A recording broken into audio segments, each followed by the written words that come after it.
Hi friends, കഴിഞ്ഞ ദിവസം ദിയാകൃഷ്ണയുടെ ഡെലിവറിയുമായി ബന്ധപ്പെട്ട് ഞാനൊരു കൊളാബ് വീഡിയോ ചെയ്തിരുന്നു. നല്ല റീച്ച് കിട്ടിയ വീഡിയോ ആയിരുന്നു അത്.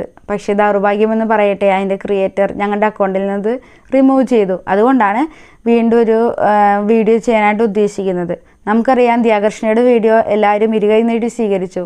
അതിനെ പ്രതികൂലിച്ചുകൊണ്ടും അനുകൂലിച്ചുകൊണ്ടും കുറേ പേര് വീഡിയോസ് ചെയ്യുന്നുണ്ട്. TV ചാനലുകളിൽ ചർച്ച വരെ നടക്കുന്നു.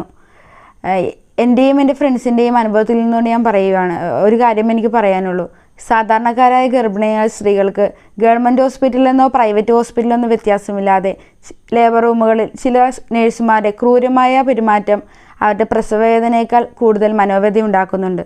ഭാഗ്യമെന്നോണം ദിയയ്ക്ക് സമാധാനത്തോടെ സന്തോഷത്തോടെ തൻ്റെ പ്രിയപ്പെട്ടവരുടെ കൂടെ ആയിരുന്നുകൊണ്ട് കുഞ്ഞിന് ജന്മം കൊടുക്കാൻ സാധിച്ചു. അതുകൊണ്ട് തന്നെ ദിയ വളരെ ബ്ലെസ്ഡ് ആണ്.